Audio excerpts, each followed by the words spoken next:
നമസ്കാരം മലയാളി വാർത്തയിലേക്ക് സ്വാഗതം. എൻഫോഴ്സ്മെന്റ് ഡയറക്ടറേറ്റ് റെയ്ഡ് നടത്തിയ പ്രതിപക്ഷ നേതാവ് പിണറായി വിജയന്റെ ബേക്കറി ജംഗ്ഷനിലെ വസതിക്ക് മുന്നിൽ സസ്പെൻഷനിലുള്ള പേഴ്സണൽ ഗൺമാനും സുരക്ഷാ ഉദ്യോഗസ്ഥരും എത്തിയ സംഭവം അതീവ ഗൗരവത്തോടെ കാണാൻ ആഭ്യന്തര വകുപ്പ്. ഇവരെ രണ്ടുപേരെയും സസ്പെൻഡ് ചെയ്തതാണ്. ഒരുപക്ഷെ യൂണിഫോം ഇട്ടിരിക്കുന്ന കാലത്ത് ആർക്ക് വേണ്ടിയാണ് ജോലി ചെയ്തിരിക്കുന്നത്?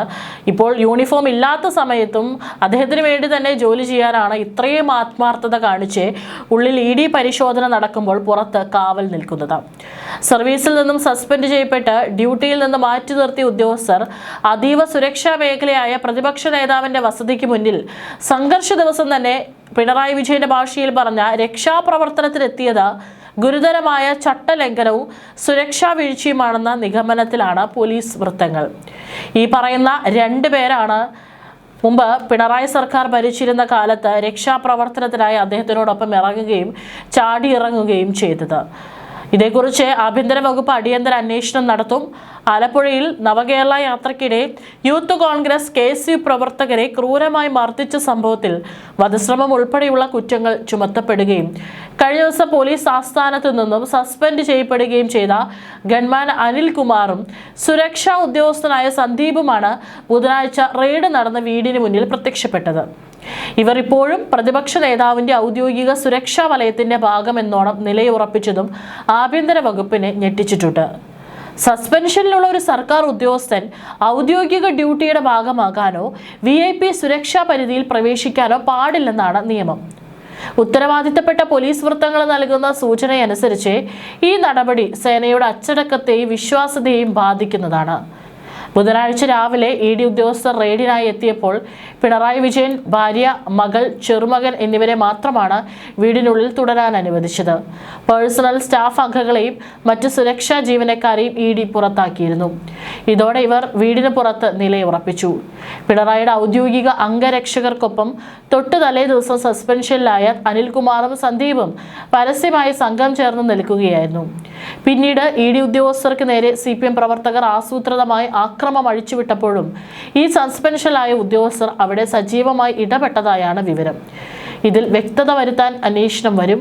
നിയമപരമായ സസ്പെൻഷനിലുള്ള ഉദ്യോഗസ്ഥർ ഇത്തരമൊരു അതീവ പ്രകോപനപരമായ അന്വേഷണത്തിൽ തമ്പടിച്ചത് പോലീസിന്റെ പെട്രോളിംഗ് സംഘമോ ഉന്നത ഉദ്യോഗസ്ഥരോ തടയാതിരുന്നത് വീഴ്ചയായി കണക്കാക്കുന്നുണ്ട്. ഇത്തരം പ്രവണതകൾ പൊതുജനങ്ങൾക്ക് മുന്നിൽ കേരള പോലീസിന്റെ നിഷ്പക്ഷതയെയും വിശ്വാസ്യതയെയും പൂർണ്ണമായി ബാധിക്കുമെന്നാണ് ഉന്നത തലത്തിലുള്ള വിലയിരുത്തൽ. ഈ സാഹചര്യത്തിൽ നടപടികളിലേക്ക് ആഭ്യന്തര വകുപ്പ് കടന്നേക്കും. ഡ്യൂട്ടിയിൽ നിന്ന് മാറ്റി നിർത്തിയവർ എന്ത് സാഹചര്യത്തിലാണ് അവിടെ എത്തിയതെന്ന് കാണിച്ച് സിറ്റി പോലീസ് കമ്മീഷണറോട് ആഭ്യന്തര വകുപ്പ് റിപ്പോർട്ട് തേടാനും സാധ്യതയുണ്ട്. സസ്പെൻഷൻ കാലയളവിൽ ഔദ്യോഗിക സുരക്ഷാ ചുമതലകളിലോ പ്രതിപക്ഷ നേതാവിന്റെ വസതിയിലോ പ്രവേശിക്കരുതെന്ന് ഉദ്യോഗസ്ഥർക്ക് കർശന നിർദ്ദേശം നൽകിയേക്കും. സസ്പെൻഷനിലുള്ളവർ പ്രതിപക്ഷ നേതാവിന്റെ വീട്ടിൽ തുടർന്നത് സുരക്ഷാ മാനദണ്ഡങ്ങൾക്ക് വിരുദ്ധമായതിനാൽ ഇതിനൊത്താശ ചെയ്ത മറ്റു ഉദ്യോഗസ്ഥർക്കെതിരെയും അന്വേഷണമുണ്ടാകും. നവകേരള സദസ്സ് കാലത്ത് പ്രതിഷേധക്കാരെ മർദ്ദിച്ചതിനെ രക്ഷാപ്രവർത്തനമെന്ന് മുമ്പ് ന്യായീകരിച്ചിരുന്നുവെങ്കിലും സസ്പെൻഷനിലായ ശേഷവും നിയമം ലംഘിച്ചവർ അതേ രീതിയിൽ തുടരുന്നത് വരും ദിവസങ്ങളിൽ വലിയ രാഷ്ട്രീയ നിയമ വിവാദങ്ങൾക്കും വഴിവെക്കുമെന്ന് ഉറപ്പാണ്.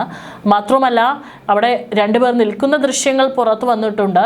ഇനി ഒരു പക്ഷേ ED ആക്രമിച്ച സംഘത്തിൽ ഇവരും ഉൾപ്പെട്ടിട്ടുണ്ടോ എന്നുള്ളതൊന്നും അറിയില്ല. അതൊരു പക്ഷേ ഉണ്ടെങ്കിൽ അത് തീർച്ചയായിട്ടും ക്യാമറ കണ്ണുകൾ ഒപ്പിയെടുക്കേണ്ടതാണ്. പക്ഷെ അത്തരത്തിലുള്ള ദൃശ്യങ്ങളൊന്നും തന്നെ പുറത്തു വന്നിട്ടില്ല.